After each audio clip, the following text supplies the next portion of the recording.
اور جو لوگ ہم سے ملنے کی امید نہیں رکھتے کہتے ہیں کہ ہم پر فرشتے کیوں نہ نازل کیے گئے یا ہم آنکھ سے اپنے پروردگار کو دیکھ لیں. یہ اپنے خیال میں بڑائی رکھتے ہیں اور اسی بنا پر بڑے سرکش ہو رہے ہیں. جس دن یہ فرشتوں کو دیکھیں گے اس دن گناہگاروں کے لیے کوئی خوشی کی بات نہیں ہوگی اور کہیں گے کہیں کوئی رکاوٹ کھڑی کر دی جائے. اور جو انہوں نے عمل کیے ہوں گے ہم ان کی طرف متوجہ ہوں گے تو ان کو بکھرا ہوا غبار کر دیں گے. اس دن اہل جنت کا ٹھکانہ بھی بہتر ہوگا اور ان کے آرام کی جگہ بھی خوب ہوگی. اور جس دن آسمان ابر سے پھٹ جائے گا اور فرشتے نازل کیے جائیں گے اس دن سچی بادشاہی رحمان ہی کی ہوگی اور وہ دن کافروں پر سخت مشکل ہوگا.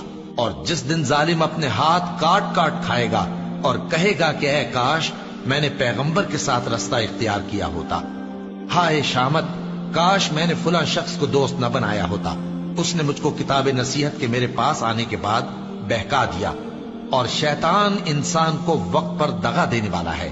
اور پیغمبر کہیں گے کہ اے پروردگار، میری قوم نے اس قرآن کو چھوڑ رکھا تھا اور اسی طرح ہم نے گناہگاروں میں سے ہر پیغمبر کا دشمن بنا دیا اور تمہارا پروردگار ہدایت دینے اور مدد کرنے کو کافی ہے. اور کافر کہتے ہیں کہ اس پر قرآن ایک ہی دفعہ کیوں نہیں اتارا گیا؟ اس طرح آہستہ آہستہ اس لیے اتارا گیا کہ اس سے تمہارے دل کو مضبوط رکھیں اور اسی واسطے ہم اس کو ٹھہر ٹھہر کر پڑھتے رہے ہیں. اور یہ لوگ تمہارے پاس جو اعتراض کی بات لاتی ہیں ہم تمہارے پاس اس کا معقول اور خوب واضح جواب بھیج دیتے ہیں. جو لوگ اپنے چہروں کے بل دوزخ کی طرف جمع کیے جائیں گے ان کا ٹھکانہ بھی برا ہے اور وہ رستے سے بھی بہکے ہوئے ہیں. اور ہم نے موسیٰ کو کتاب دی اور ان کے بھائی ہارون کو مددگار کے طور پر ان کے ساتھ کر دیا. پھر ہم نے کہا کہ دونوں ان لوگوں کے پاس جاؤ جنہوں نے ہماری آیتوں کی تکذیب کی. آخر ہم نے ان کو پوری طرح ہلاک کر دیا. اور نوح کی قوم نے بھی جب پیغمبروں کو جھٹلایا تو ہم نے انہیں غرق کر دیا اور ان کو لوگوں کے لیے نشانی بنا دیا. اور ظالموں کے لیے ہم نے دکھ دینے والا عذاب تیار کر رکھا ہے. اور عاد اور سمود اور کنویں والوں اور ان کے درمیان اور بہت سی جماعتوں کو بھی ہلاک کر دیا. اور سب کے سمجھانے کے لیے ہم نے مثالیں بیان کی اور نہ ماننے پر سب کو تہس نہس کر دیا. اور یہ کافر اس بستی پر بھی گزر چکے ہیں جس پر بری طرح کا مے برسایا گیا تھا، تو کیا یہ اس کو دیکھتے نہ ہوں گے؟ بلکہ ان کو تو مرنے کے بعد جی اٹھنے کی امید ہی نہیں. اور یہ لوگ جب تم کو دیکھتے ہیں تو تمہاری ہنسی اڑاتے ہیں کہ کیا یہی شخص ہے جس کو اللہ نے پیغمبر بنا کر بھیجا ہے؟ اگر ہم اپنے معبودوں کے بارے میں ثابت قدم نہ رہتے تو یہ ضرور ہم کو بہکا دیتا اور ان سے پھیر دیتا. اور یہ عنقریب معلوم کر لیں گے جب عذاب دیکھیں گے کہ سیدھے رستے سے کون بھٹکا ہوا ہے.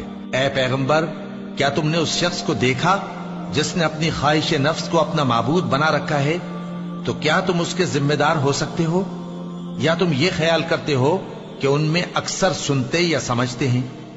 نہیں، یہ تو چوپایوں کی طرح کے ہیں، بلکہ ان سے بھی گئے گزرے. بھلا تم نے اپنے پروردگار کی قدرت کو نہیں دیکھا کہ وہ سائے کو کس طرح دراز کر کے پھیلا دیتا ہے اور اگر وہ چاہتا تو اس کو بے حرکت ٹھہرا رکھتا؟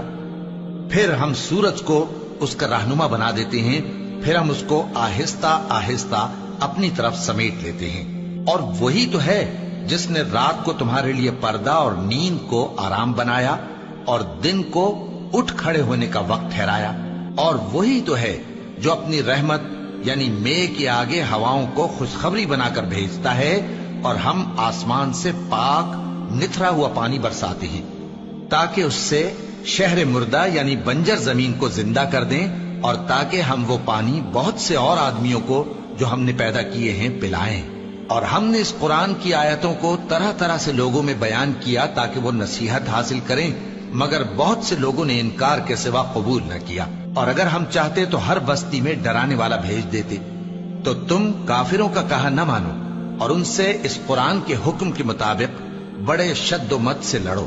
اور وہی تو ہے جس نے دو دریاؤں کو ملا کر چلایا، ایک کا پانی شیریں ہے پیاس بجھانے والا اور دوسرے کا کھاری کڑوا، اور دونوں کے درمیان ایک پردہ اور مضبوط اوٹ بنا دی ہے. اور وہی تو ہے جس نے پانی سے آدمی پیدا کیا، پھر اس کو ددیال، ننیال اور سسرال والا بنایا. اور تمہارا پروردگار